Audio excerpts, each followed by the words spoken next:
All right. All right. Yes, indeedy. Gary Johnson is a baker, so I don't know if he can be president.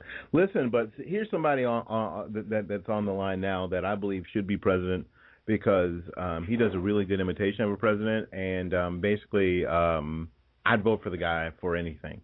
On the line is my friend Frank Wuco. Frank Wuco is a much sought after national security expert, and is an expert on Jihad and what's happening in the Middle East, and that's why we have him on because a lot of us said this. A lot of us on our side of the aisle said this. The Arab Spring. What's next? Well, the liberal media was running around going, "Oh, this is the greatest thing since sliced bread and paid toilets." And we were saying, you know what, there's a group called the Muslim Brotherhood that we don't know a whole bunch about that maybe we should. So that's what we're going to bring my friend Frank on because if anybody knows about that stuff that I know is my friend Frank. Frank, welcome to the Will Austin Show. Frank, are you there? Oh, I'm sorry. I got to press the button. I got to press the button. It's my fault. I got to press the button. I don't have Joe in the studio to help me. It's just me. Hey, Frank, thanks so much. What's going on, my man? Hey, Willie, how are you? I'm doing very, very well. Thank you. You know what? We were joking a little bit about Gary Johnson, but some serious things going on in the world right now. The Middle East is on fire, literally. And the current media culture is basically telling us it's on fire because of a 14-minute YouTube video that's poorly produced. What's your thoughts on these embassy attacks? Well, and Willie, thanks again for having me on. I appreciate your vote of confidence up front. Yeah, man. For president, I often say I would take it if I could win the president for a month raffle at the annual church picnic. Other than that, it's no picnic. But what's happening right now is not the result of a YouTube video. The demonstrations in Egypt and the attack in Benghazi, Libya, especially when we look at the attack in Benghazi. As a guy who's, I myself was not the door kicker in these units. I did some other work that was pretty interesting when I was with units that executed operations that were similar. I am telling you that you do not execute an operation like the one that happened at the consulate in Benghazi without a lot of prior planning. You do not, on a fluke, show up, at the site of some demonstrations, some car fires and whatnot, with a sort of eclectic collection of heavy weapons and execute such a well-coordinated and well-planned operation. That had nothing to do with the video. There are literally thousands of videos on YouTube right now, all the time, that any Islamist could choose from and post, on Facebook or YouTube and discuss how insulting it is to Islam and cause worldwide riots. This thing is a straw man, and it's, anybody listening right now who has a shred of common sense should just go to YouTube and start Googling or searching for all of the videos that could be considered offensive to Islam. It doesn't take much. It's a low threshold, and there are plenty of them out there. You know what, and I, I don't know if I have a lot of common sense, but I know after spending some time with you, in our old 860 days, kind of old 860 days, I learned a lot. I was, I don't have any money, but I can pay attention. And it just didn't seem to me that made any sense, that they keep pushing this narrative of it's because of this horrendously produced YouTube video. Why, other than the obvious, it's the anniversary, and what I learned from you also is that the jihadists love anniversaries. They just love anniversaries. Other than the anniversaries, why now? Well, there are a couple of different reasons. I mean, one, we killed one of their operational leaders a couple of months back, the leader who went by the name of Al-Libi, who was you never want to be the number 2 guy in Al Qaeda or the number 3 guy. And we changed that finally when we plugged Bin Laden. But that was reason enough. He was from the Benghazi area during during Operation Iraqi Freedom, when we were dealing with an influx of mujahideen flooding into Iraq from all over the world. Libya was a primary supplier of fighters, and they were sourced mostly from the area in and around Benghazi, Libya.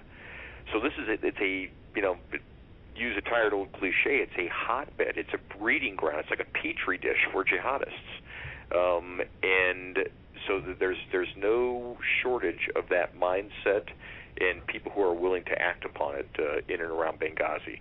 But people have please have got to stop buying into, and it's highly irresponsible of this administration to continue with this, the practice of, well, if we say it, they'll believe it.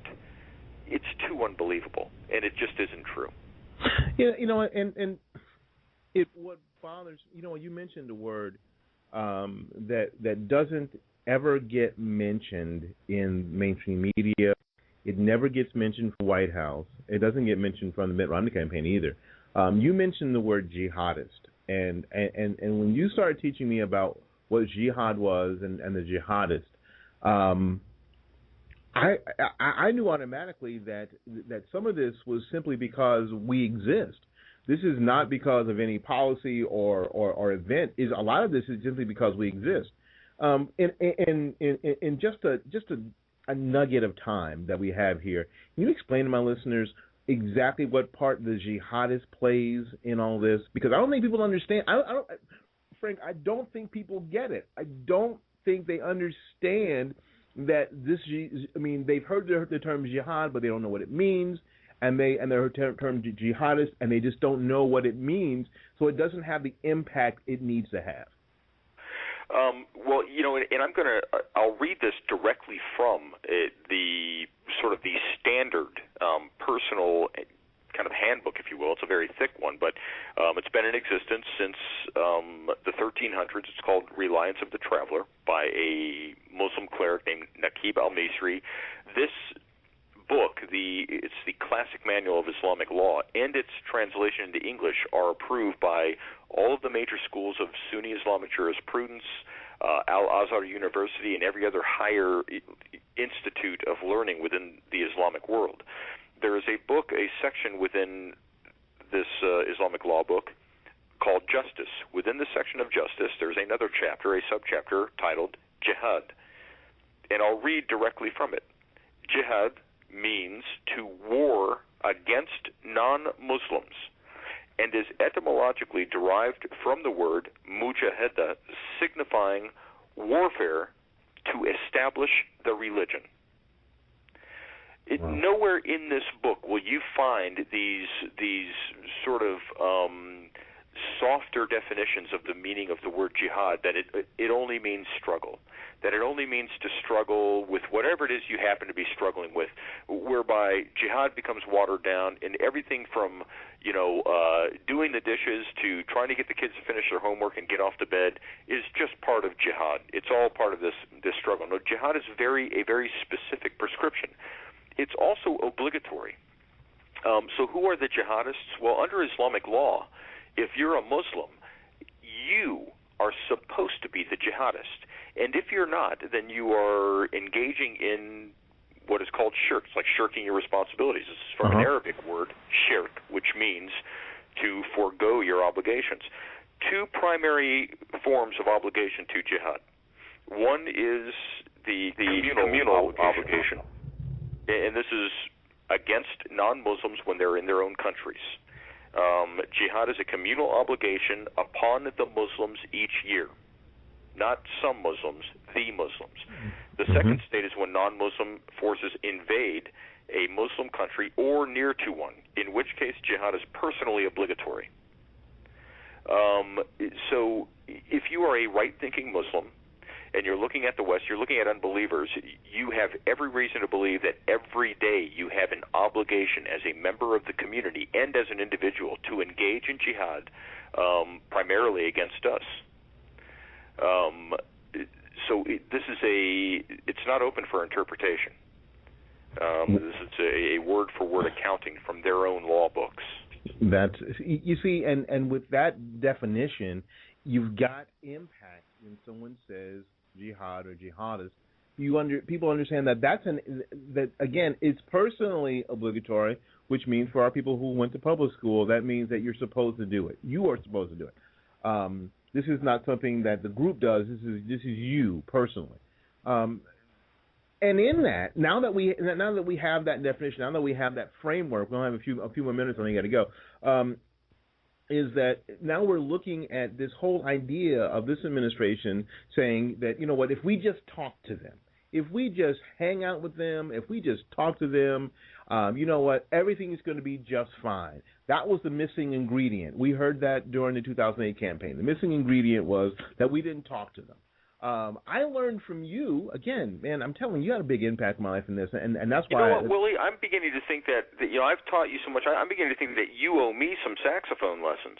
You betcha. You gotcha. We got a little quid pro quo here. You're too no worries, man.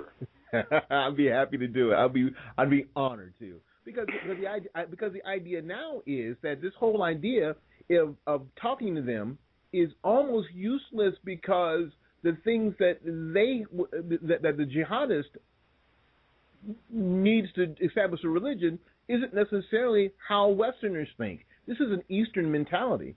So listening and lying is perfectly allowed, is it not?